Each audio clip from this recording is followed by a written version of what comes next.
Okay, hebu jaribu katika maisha yako kufanya kitu ambacho wengi watakishangaa. Fanya kitu ambacho kitakutofautisha na watu wengine. Tumeona jamaa yetu alifanya kitu ambacho kilikuwa kinadharaulika, lakini sasa kimempa heshima ya dunia. Hebu tafuta kitu ambacho kitakutofautisha na kitakachokupa ukubwa, kwa sababu huwezi jua hicho ulichonacho ndicho hatima yako, ndicho mafanikio yako, kwa sababu huwezi zoea kwamba mafanikio yanapitia kwa namna moja tu. Tafuta kitu ambacho kitakutofautisha. Upekee wako ndio ambao utakupeleka juu sana. Mafanikio hayaji hivi hivi, yanahitaji kufikiri na kukaa chini na kujitofautisha.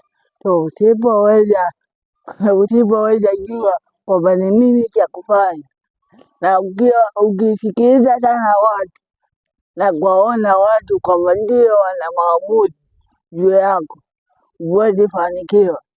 Fanya jambo lolote unalohisi ni njema katika maisha yako. Usiangalie dharau, kwa sababu watakudharau wengi, lakini wewe kama unajua nini ambacho unakifanya, huwezi kukata tamaa. Yeye ama alianza kwa kukatisha tamaa, lakini naona sasa hivi anaheshimika na watu. So usijaribu kukatisha tamaa, usijaribu kusimama, kwa sababu kile unachokifanya kimedharauliwa. Kwa sababu heshima haiji kwa sababu wewe una uwezo, ya heshima inakuja kwa sababu ulithubutu kufanya. Jaribu kufanya na watu wakuone, ili wakupe heshima yako. Watu wengi katika haya maisha hawajui kwamba uamuzi au maamuzi ndiyo ambayo yanatuendesha katika haya maisha.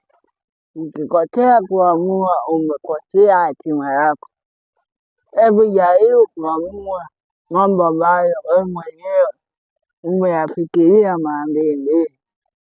Kuamua ni jambo muhimu sana katika haya maisha, lakini kuamua bila kufikiria inaweza kukupa picha ambayo wewe mwenyewe utaonekana kituko. Hakikisha unayatafakari sana maamuzi yako yaonekane ya manufaa katika maisha yako.